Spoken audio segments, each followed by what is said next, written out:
What's up, everybody, and welcome to ParaTruth Reborn. This is a pre-recorded show on 107.7 FM in New Orleans, 105.3 FM on the Gulf Coast, and United Public Radio Network. My name is Erik. And I'm Justin. This is our official Halloween episode. So I hope you guys are as excited as we are because, as you know, we love Halloween, and I'm sure you all do too. So we hope you enjoy it as much as we do. Make sure you grab a snack, your favorite drink, and let's dig in. But first, before taking that step, I do want to mention something here because Justin, I'm going to go ahead and change my color here again real quick. So those of you watching online, there's my phone and haha, magic. I just went from pale white to nice tan. But no. So this segment, you know what segment this is, right? The Dark Origins of Halloween. Let me rephrase that. You know what number segment this is, right? 52. Which means this is our 1-year anniversary with EPRN. Oh, wow. Yeah. Right? Yeah. Congratulations to us. Good job. We made it. Yeah, we have 50 episodes with UPRN on the Simpson episode. So, yeah, Interesting. Yeah. Cool.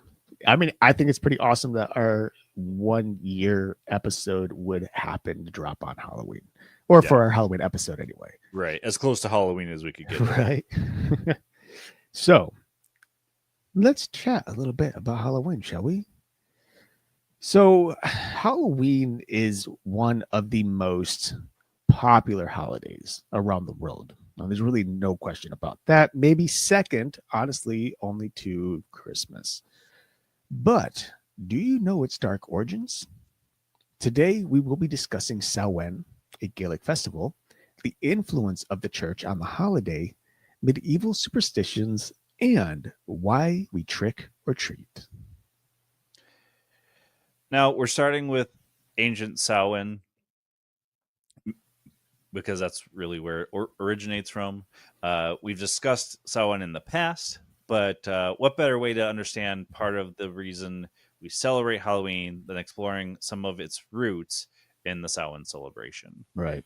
So, what is Samhain exactly? Well, it's a Gaelic festival on November 1st, marking the end of the harvest season and the beginning of winter, or the quote-unquote darker half of the year.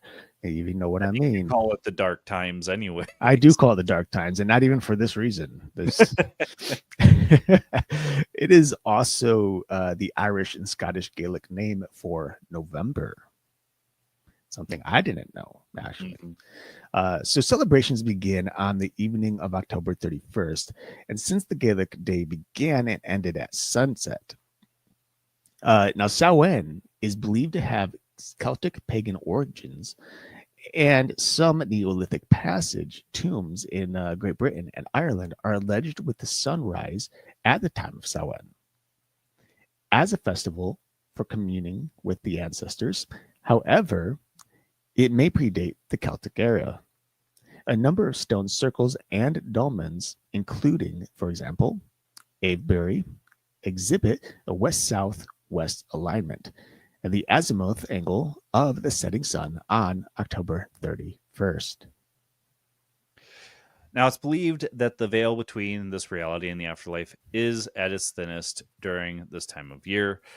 Some of the traditions that were practiced during the festival were lighting bonfires, ritualistic sacrifice, and even wearing disguises to ward off spirits. The Druids played a key role in Samhain rituals by serving as spiritual leaders who guided community ceremonies, led bonfire lighting and fire transfer traditions, and practiced divination to foresee the coming year. They help protect the community from spirits by performing cleansing rites, bless people, cattle, and land, and ensure the community remained connected to the other world in a controlled manner, which is, I feel we need a little more controlled manner in this day and age, but we'll get there. Right. So what happens after years and years of celebrating Samhain, but then suddenly another religion pops up. Well, the religion changes things, right? So the Catholic Church decided to repurpose the Celtic festival of Samhain by establishing All Saints' Day on November 1st to honor saints. And the evening before, All Hallows Eve, later known as Halloween, of course, as a time to remember the dead and prepare for the feast day. Now, the shift aimed to Christianize the existing practices, incorporating some of the supernatural symbolism and rituals of Samhain, such as warding off spirits and the belief in a thinning veil between worlds, and transforming them into a separate Christian-focused celebration. This, of course, also made it easier for new Christian converts who had previously practiced the Samhain tradition and find a similar practice among the new faith. And this is something that Christians actually did quite often every time they brought uh, the Christian belief and scriptures to a new land. They would learn what their practices were, what their beliefs were, and they'd start to adapt them into the Christian faith to make it easier for those transition. St. Patrick did something very different, very similar up in Ireland. Yeah. Well, and that's any dominating culture throughout history. The conqueror would just pull in parts of the other culture's belief. Maybe some of it was because they believed that too, but it was mostly to pull in those practitioners of that old religion into the new religion. In many cases, the deities of conquered or neighboring religions were categorized as demons, even though transforming benevolent or neutral spirits into malicious figures. For example, the Christian devil is often depicted with horns and hooves, imagery borrowed from pagan horned deities. But you see this throughout history, like I said. In fact, every civilization would bring their own beliefs. So it's one of those things that, although it's demonized, in especially the Christian belief, it's happened before. It's not like we're recreating the wheel. This happens time and time again. Right. Now, I know your beliefs have changed over the years. How are you now compared to when you first came back to Christianity? Do you feel more tolerant towards a lot of the things that, like Halloween, Christmas, the stuff that we brought in from pagan religions? Yeah, I mean, I'm definitely more tolerant of it. Obviously, I wasn't in the beginning. Yes, we shared those stories here before, but yeah, I'm definitely most tolerant. And some of the things I even practice myself, lighting bonfires, for example, on Halloween, is a great and fun tradition for myself. When I think of lighting the bonfire, it has nothing really to do with the holiday itself. It's just I get to enjoy it. But there are plenty of Christians out there also who not only refrain from lighting bonfires, they refrain from the holiday altogether. But even still, there are plenty of churches, at least that I know of in America, that will do this thing called trunk or treat. And typically it takes place earlier on Halloween, like morning or afternoon, or a week or two prior. And it's just a safe place for people, anybody, doesn't have to be Christians, anyone from around the city who wants to come trick or treat in the church parking lot. There are people who are open to maybe hearing a little bit about Jesus, maybe not. Thankfully, the churches that I know, the people that I know, are not, they're not so. I mean, part of me wants to say it's disrespecting to just, throw up Jesus on everybody. Again, I don't want somebody throwing up Jesus on me. If you can throw up an entire person, you are of the devil. Well, but what I mean is it goes back to last week's episode when we were talking about having, making sure that whoever you're talking to or trying to help, making sure that they consent, right? Mm-hmm. And so typically, at least in my church circle, my circle of friends, the people that I know through the church, they will always ask first non-believers if, hey, can I tell you a little bit about Jesus? Can I pray for you? Can I do this? Can I do that? And some people say no, and it is very like, I respect that. On with their day, enjoy, trunk or treat, get as much candy as you guys can, like have fun, mingle, etc., which is how it should be, regardless of the religion or the belief, right? But yeah, so definitely, I mean, I obviously participate in dressing up. It's something I enjoy doing. It's part of tradition as well. Um, I don't trick or treat anymore myself, but I just steal the candy from my nieces who trick or treat instead. Um, so there's probably some moral compass there that needs to be redirected a bit, but Yeah, I feel you're a horrible human being. Wow. No, they should probably not be consuming all of that sugar. So it's probably a courtesy for you to do that for your sister, so that her kids aren't running all over. The way I see it is I'm putting my life on the line, because that much sugar, it starts to take years away. You're saying, yeah, deteriorates the teeth, and I gotta sacrifice for them. So you're about sacrifice now. Okay, see, and this is how you twist words and cause issues. Okay, don't do what Justin just did. It's called division. I'm just making an example. That's all. Well, now hold on. What about you? I mean, yeah. Well, I mean, since my thoughts fall more on, I've followed Christianity, but I feel a lot of any major religion doesn't have it all right. So I don't see it being a bad thing that there were horned and hooved gods in pagan folklore and mythology. But I do see where it was kind of incorporated into the Christian faith, making that evil again as a way to bring people into Christianity and say, look, what you were doing was bad. This is the actual way. Right. Yeah. And I was just going to mention too, trunk or treat might be a little bit of a safer way to trick or treat in this day and age. I mean, you're going to find those weird sickos no matter what you're doing in today's day and age, but at least it's a community. It's all close, even more close than walking down the street. So I feel, trunk or treat is, although it's more a Christian practiced way to enjoy Halloween, you don't want to trust your kids going up to anybody's door because you may not see these them days. Again. Yeah, it ain't like when we were growing up. I was just talking to a friend of mine how different things are since the 90s compared to 2025. And it's like, back then, you and I, we were outside all the time. We were doing something, we were playing, we were in the dirt, and now it's just like online, you can meet anybody. And I mean, some of I play Fortnite, and there's some weird people that I meet that I just like mute or hang, delete and block type things. It's like, it's weird, man. It's I've a weird told day. you that's why I don't play online games, because I don't care what people have to say. I just want to play the game. Right. I mean, if you're trying to participate together, like build stuff together and be respectful, that's one thing. But a lot of people use it as a way to disrespect people and be crappy. Right, for sure. So let's go ahead. We'll move on a little bit with this discussion here, though.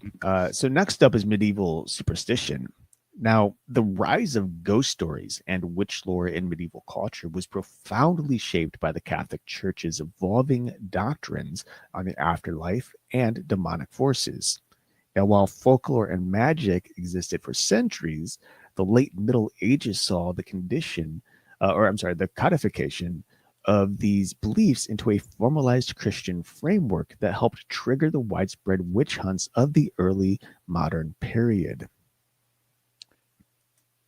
Now, early medieval ghost beliefs were complex and varied. Not that they're not today, but initially the church was hesitant to endorse the idea of ghosts, fearing it encouraged pagan veneration of the dead.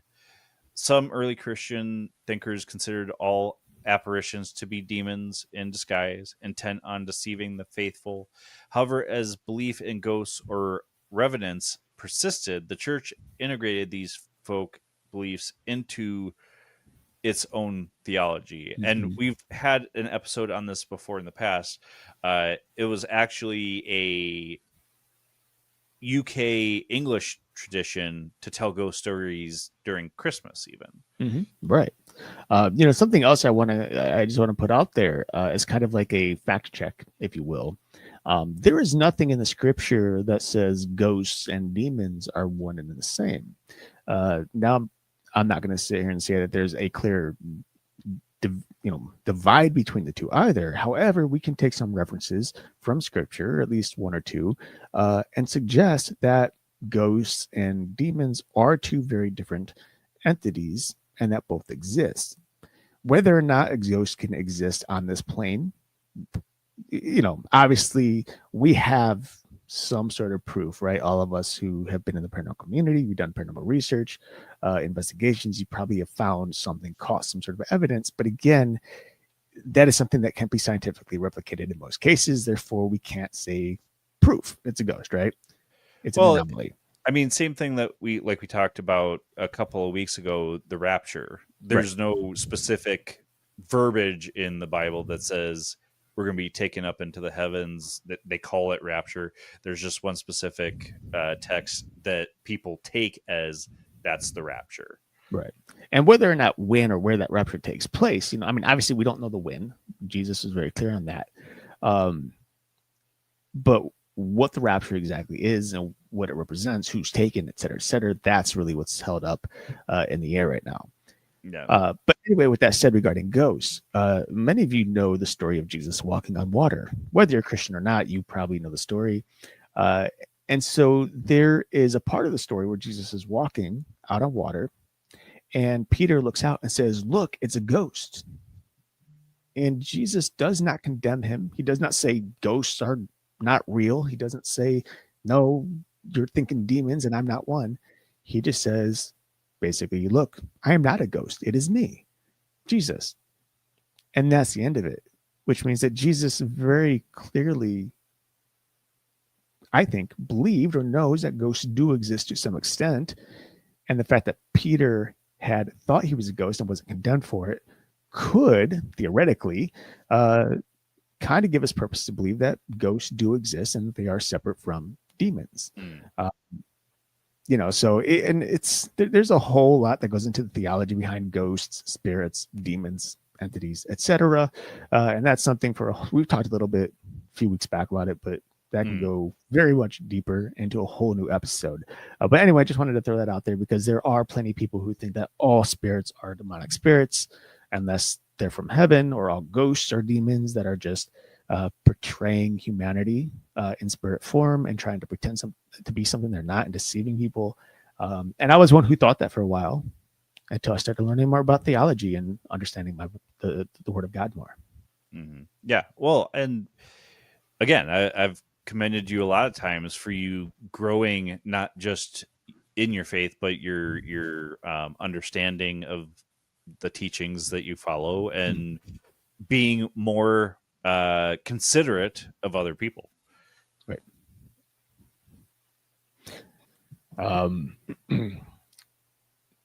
He's getting all choked up, guys. Look at that. Sometimes, like when I take these like rabbit trails, I'm like, do I just jump right back into where we left off? There's got to be some sort of like clean transition, right? Like, how do I? But yeah, I don't have one, so we're just gonna break right off back into it. So when it comes to witchcraft, and you guys, for those of you who tuned in last week, you learned quite a bit about witch bottles and the idea behind witchcraft. But when it comes to medieval understanding of witchcraft, it too also shifted dramatically over time. For most of the Middle Ages, the church regarded folk magic and sorcery as harmless, if nothing else but misguided superstition. A true threat was heresy, not magical practice. And the witch figure as we know it today, however, was largely invented in the late medieval period.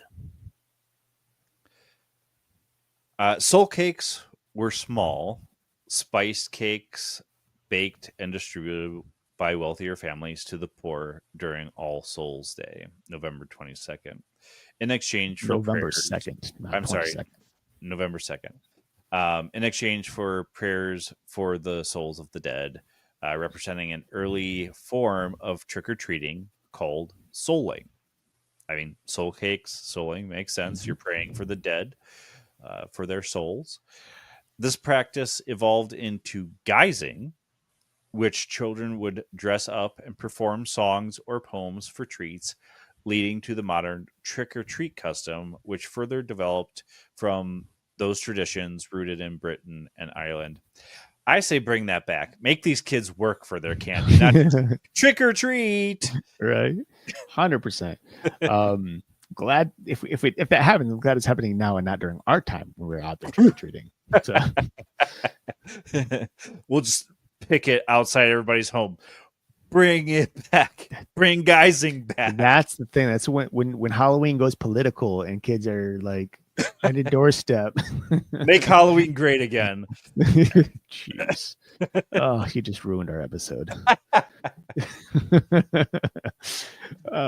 No. So, with that said, leading to, the idea that children would dress up and perform songs or poems or treats, leading to the modern trick or treat custom, it eventually did give birth to modern Halloween, what we more or less know today.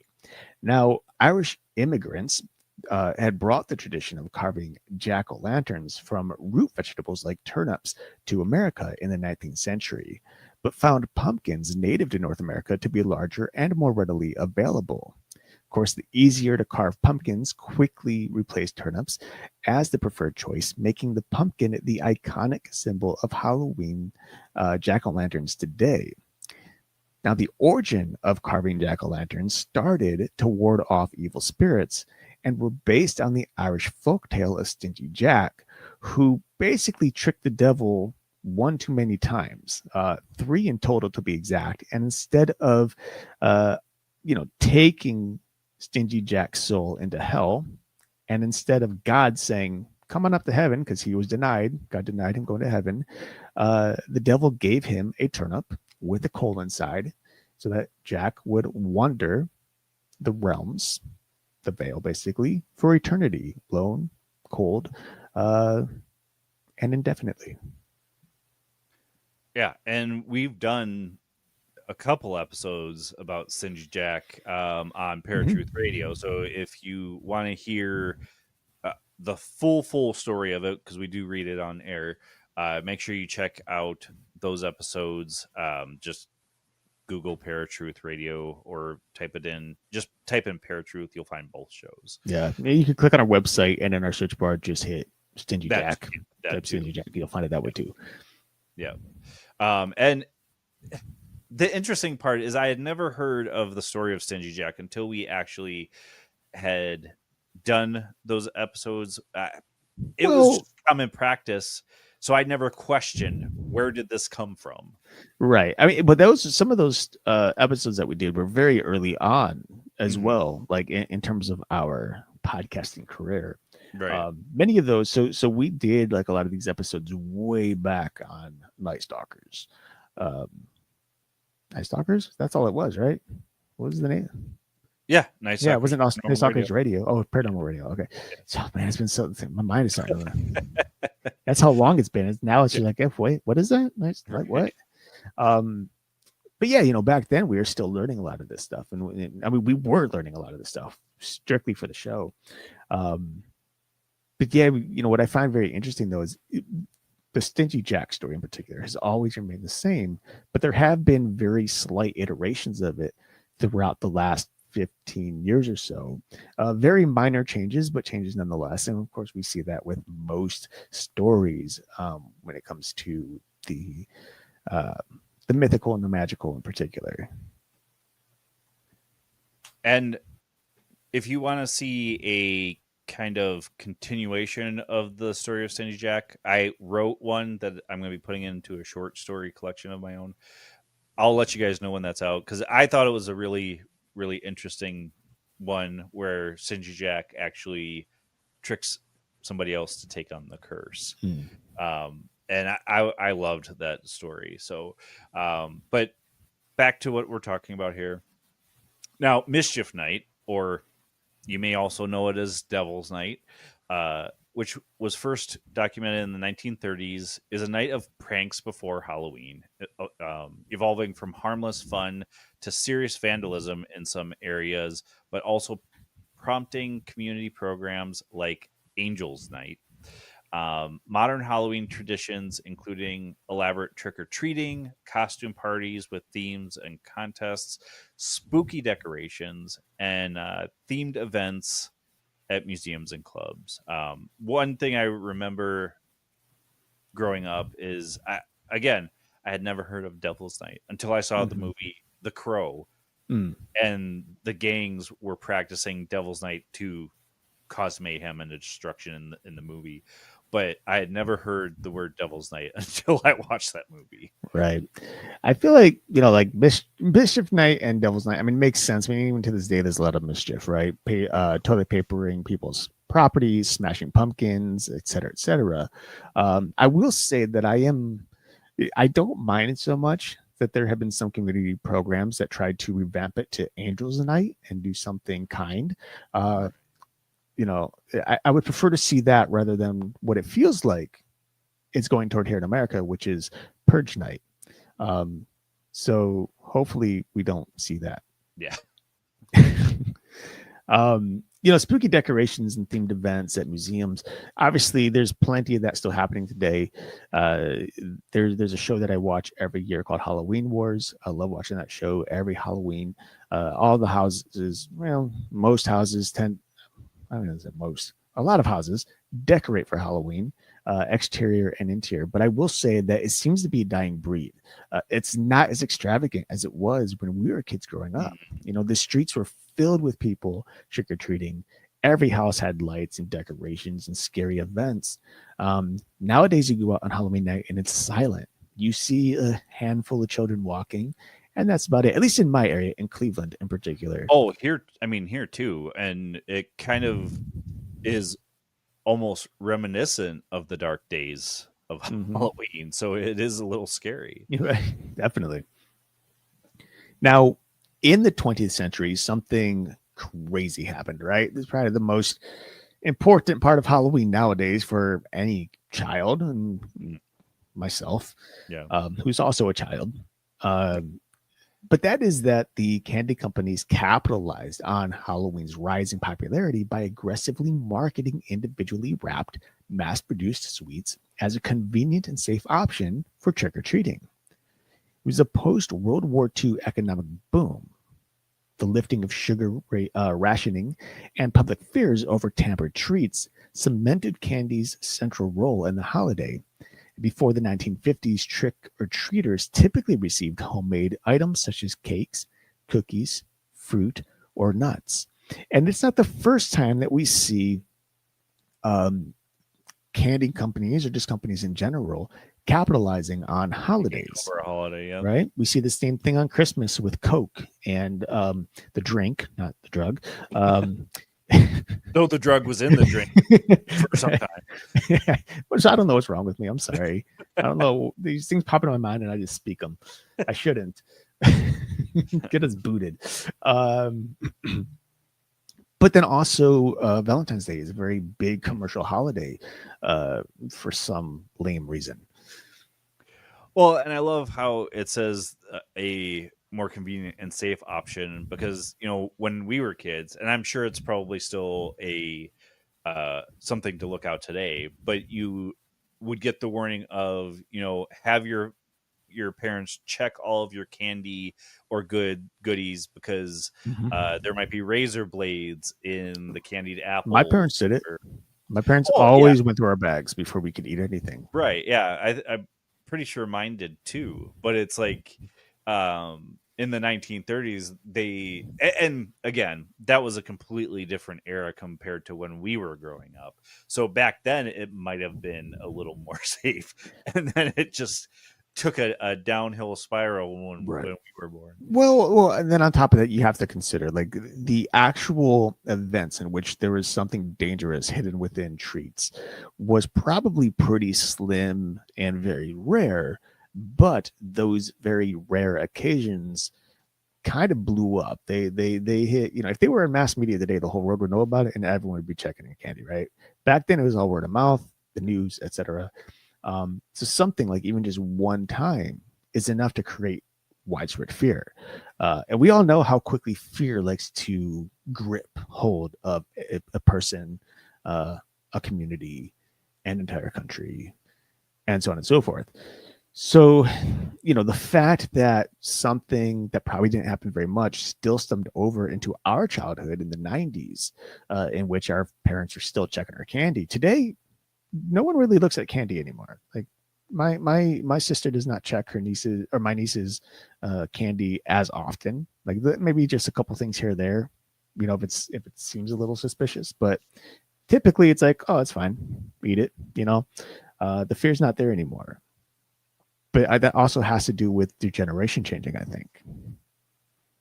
Well, and maybe it was even back when we were kids, but today, I mean, candy wrappers, even though they may look safe, may still be laced with a type of drug, poison, So how you would even notice that, even if you are looking through candy, Right. unless it has an odor to it. I mean, possible.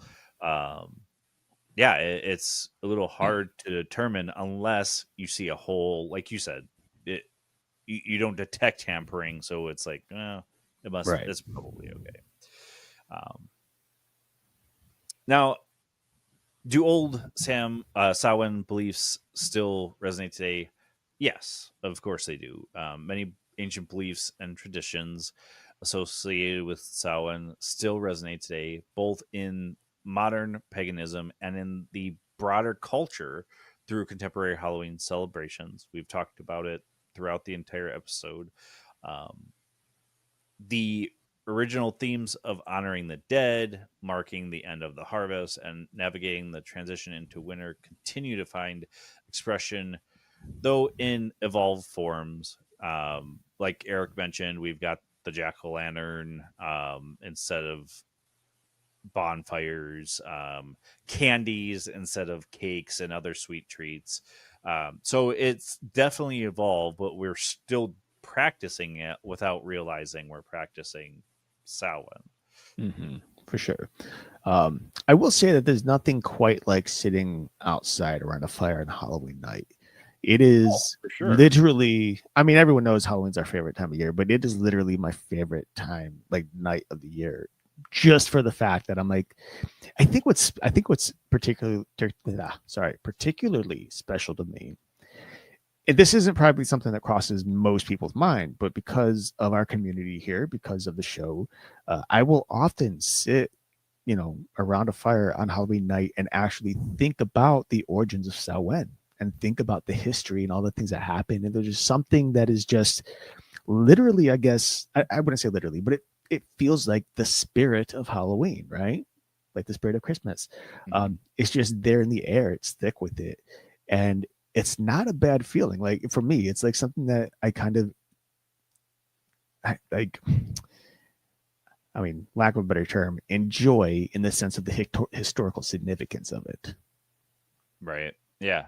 No, and although New Year's is the official end of the year, I have always felt Halloween is kind of that precursor moment. And it kind of makes you reflect on the entire year, not just history itself. Mm-hmm. With that said, I'm kind of looking forward to Halloween this year. So, of course, we have candy. We have, songish things, trick or treats. We have kids dressing up, et cetera, et cetera. But what is one thing that is very heightened on Halloween that we have yet to discuss, but yet is very prominent to the season itself?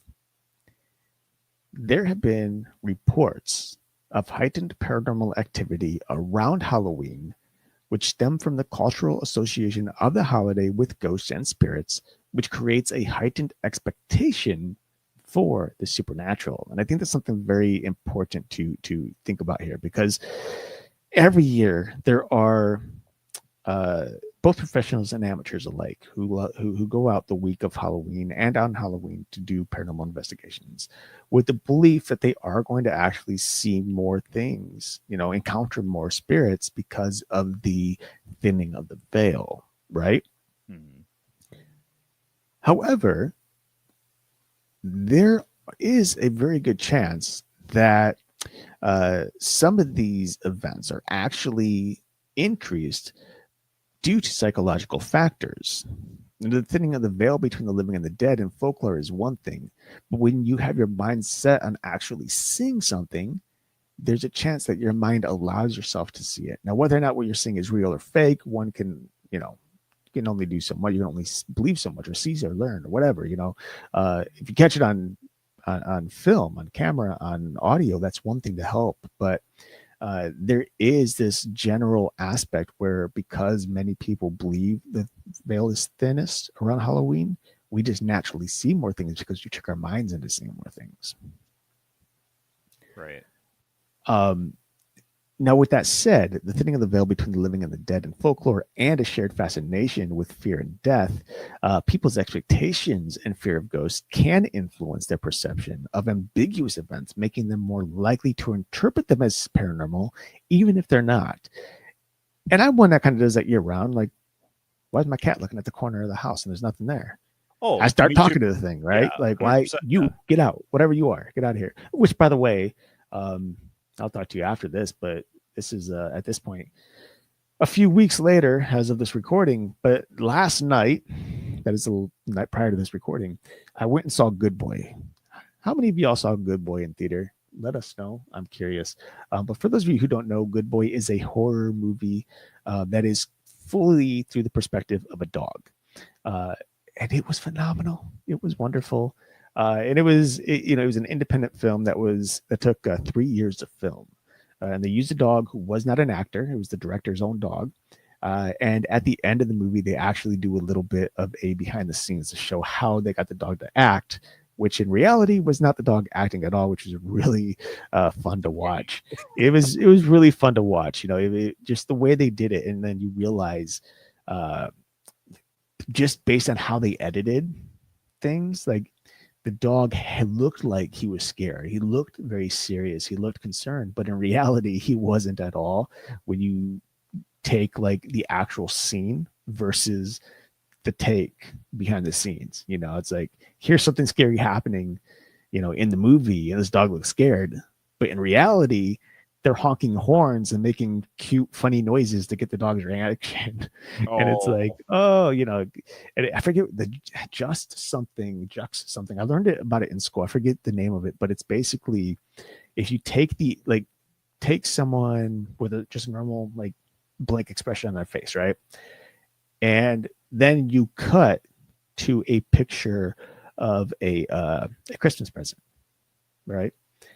People will think that that person looking at the Christmas present is excited. Take that same image of that person, and this time cut to a person in a coffin. And now people think this person looks sad. But the expression didn't change at all. The only thing that changed was the perspective that the people were seeing, which naturally made them believe they were seeing a certain expression from a person who had no expression at all. And that's how they ended up doing this movie a lot with the dog. The dog's expression never changed, but the things he was seeing did for the audience. Anyway, I know that was another rabbit trail, super unique. I loved it. If you haven't seen Good Boy, you should definitely check it out. I love indie films, and that was a good one. well, I mean, it kind of ties in. This is the time of year that most people watch horror movies, Mm-hmm. and you're a movie maker. Like, Well, yeah. although it was a rabbit trail, it at least ties in to what we're talking about. One thing I'll say about what you just mentioned, with it possibly being psychological, Mhm. we talked about this last week, where intention, and I brought up, Eric was talking about OCD, and I brought up that some people might get overly uh, obsessed over something and just constantly think about it, which causes an intention or a manifestation, if you will, in this particular context. People are going to always be thinking about ghosts, spirits, monsters during this time of year. So long as you don't fixate on it, I would say please don't fixate on it, because you can cause something to attach to you. Whether you believe the veil is thinnest at this time of year or not, I mean, we've talked about it for years and years and years. There's always entities, spirits. You don't have to move into a haunted house. These things can move around freely. Obviously, they either were once human if it's a ghost, or a spirit can walk through walls to entities. I mean, because they're not corporeal like we are. Right. So I mean, just be aware of, oh, that noise. It was just the water heater kicking on, or it was just the air heater kicking on. Debunk before you just rush to conclusions. 100%. What I'm going at. Rushing to conclusions has never helped anybody. Look at the in general trials. Yeah. Tying it back to this time of year. Yeah. But looking back, I mean, we've kind of reflected a little bit through this episode, but what are some of the things that you wish you could see now that you don't see anymore during Halloween? Or when we were growing up? I would say probably some of the traditional Halloween commercials, really.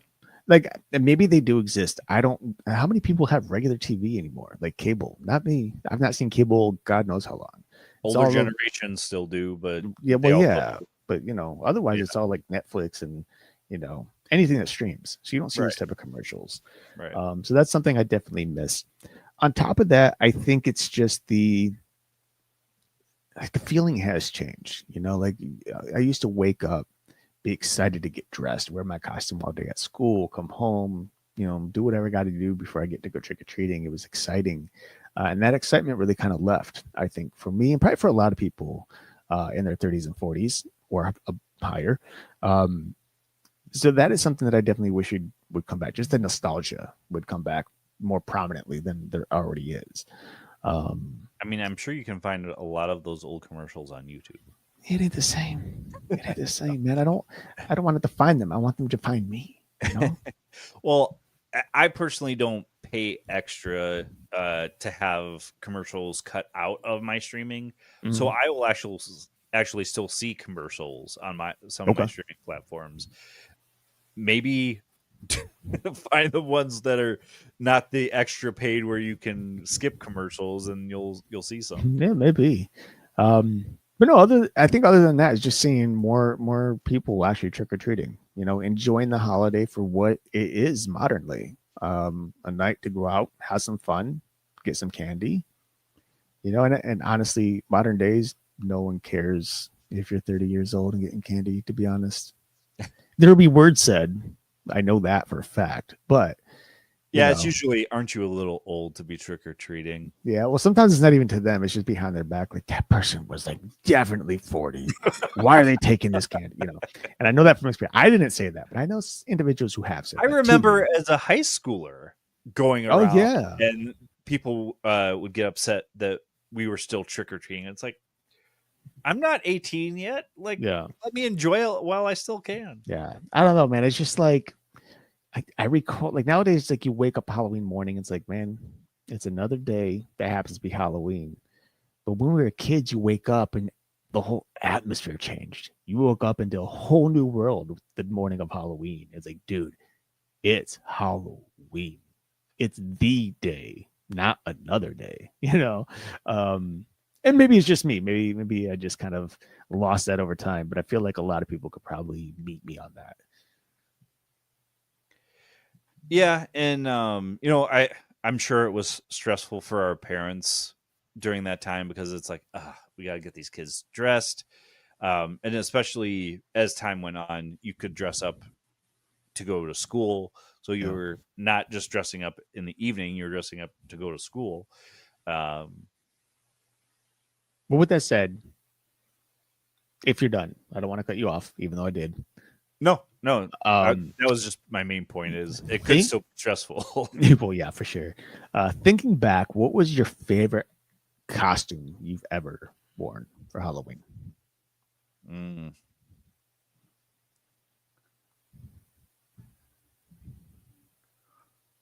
I have two. Okay. One was I was in middle school. And my mom had literally made a Wolfman costume for me. Nice. Glued the hair on my hands, on my face. I don't remember if I had fangs. I'm pretty sure I did. I just wore kind of like the vampire fangs, as werewolf fangs. And it was, hands down, that's my top. And Mom, if you're watching this, thank you for always doing things like that when I was a kid, because again, and in this day and age, a lot of times people are just buying costumes. My mom made a lot of costumes for us. I don't remember if your mom made costumes for you guys. I don't think so. And if she's listening and has, then you're gonna get a thrashing later. No, we were usually pretty good at like kind of customizing our own costumes most of the time, but we did have a couple costumes made, not by Mom, but by Aunt Lenore. Okay. The other one that I vividly remember is when I lived in New Jersey. I had decorated. I really want to get back into decorating for Halloween. But I had decorated the outside of the house, had put this dummy out there with a Frankenstein mask and, Frankenstein clothes on and stuff. And like it wasn't Justin wearing a costume at the time. No, but then I put that costume on, sat back where that dummy was sitting. Oh, yes. It was so cold that day that my hands were like ice cold. It felt like dead flesh. And I had kids coming up, touching me like, is it real? Oh, is it real? And they touch my hand. Oh, no, it's not real. It's cold. And I would jump. And the one neighbor kid, I laughed because he was a good kid, but he was super annoying. I jumped and roared, and this kid, I had never seen him move faster from our porch to his house. I'd say in like 2 seconds. So that's why that's my second one, because it turned out perfect. Yeah, that my hands were that cold that people thought it was still a dummy. I did something very similar as a werewolf mask, and had like some many layers on to be stuffed up. And a similar situation happened where people would ask, and I would just like flinch or just like slowly move toward little kids, right? And they'd be scared. But there was this one high school girl this is after I was out of high school. So I was sitting on the porch or in this chair, and this one high school group comes up, and one of the girls is like asking my dad if I was real, and my dad didn't say, so she would like poke me in places. And she's like, he's definitely real, I think, and then go back and poke, and like I wouldn't move. And so finally she went to touch me again. And as she did, I like flinched, and she jumped back and screamed and made it like halfway down my driveway, and then stopped and made the poor decision to taunt me and say, you would never catch me, Mr. Werewolf. I chased this girl literally more than halfway down the street. In the middle of the street, this high school girl is screaming, and there's this werewolf trailing her the entire way. She didn't come back. Nope. One of the best nights of my life. I love scaring kids. Wait, what? Yeah. But my favorite costume was one that our Aunt Lenore made me, and it was a Velociraptor. She made it from scratch. Had a full tail, had like a head hood that was all stuffed, and had eyes and teeth and stuff like that. Clawed hands, like a full suit. Man, it was by far my number one favorite costume, and I still have it up in my parents' attic. But yeah, that was by far. There's been a lot of cool costumes I did, but that one was it was very special, just in general. But at the Right. time, I also loved dinosaurs in Jurassic Park, so that I hit. mean, has that really changed? Not really. It more so morphed into Godzilla. But yeah, I still love my T Rex rappers. So turned into a more powerful dinosaur. I'm more powerful. That's what I realized that like last year. I was like, why do I like Godzilla? And then I realized, oh, he's just a super strong dinosaur who has nuclear powers. Okay, Right. makes sense. Um, yeah, I truly miss decorating for Halloween, and I just like a lot of things.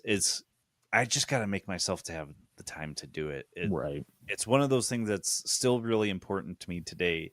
I just let life get in the way, and I really need to change that. Mm. Um, I, the funny thing is, I don't think I would ever hand out candy again. I just want to decorate. Yeah. And maybe that's part of the change too. It's not just less trick or treaters, but maybe people are fearful of handing out candy too, just Could be. because hoodlums, parents that are being jerks, stuff like that. Yeah. But yeah, I would love to do that again. It was my favorite thing to do every year. Trying to think if there's anything else that I would love to do again for Halloween. I mean, I'm with you on the decorating. Like I used to decorate my front yard. Like I was legit always the scariest house on the block. And I remember one year I came home from high school, and my neighbor, he used to work for RTA. He would rebuild or build bus shelters. And he was working near a funeral home one of the days. And I came home, and in my driveway was a silver casket that he found in the back of a funeral home they'd brought home from me. And that thing, like people were scared because I put like, like a vampire hand in there and closed it and then had strobe light on it. So it always mimicked some sort of movement. Okay. But that was just one of my scariest yards. Like I always had it decked out to the brim. But that casket was a lot of fun too, because my sisters and I would close each other in it and push each other around on the wheels and spin each other and stuff. Who would have thought that you'd have fun in a casket in a deathbed, right? Well, last question before we start to wrap it up here, and I think it's the same one I ask you every year, but by far your favorite Halloween candy? Oh man, that's tough actually this year. Has it changed? It does change. It changes. I'm gonna have to go with Butterfinger.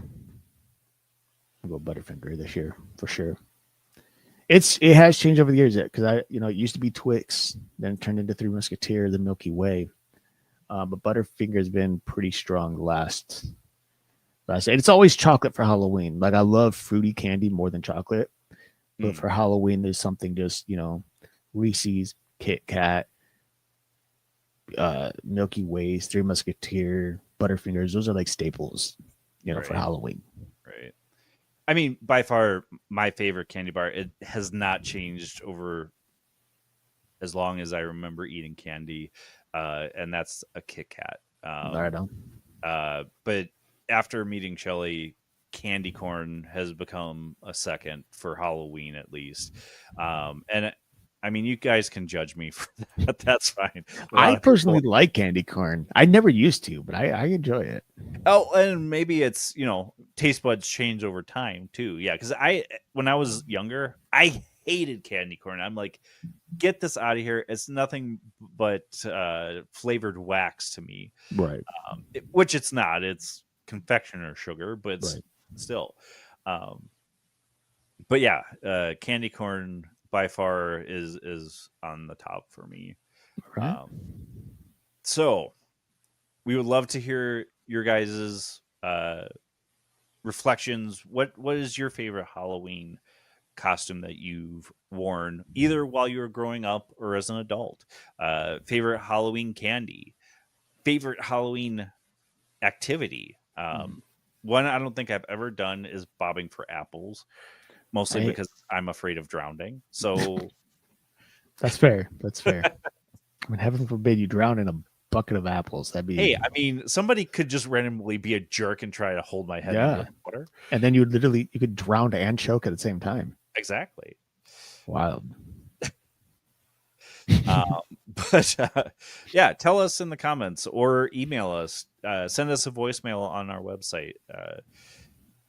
It's one of those things where I think we can all come together for Halloween or any holidays that we grew up enjoying in the U.S. as kids. Mhm.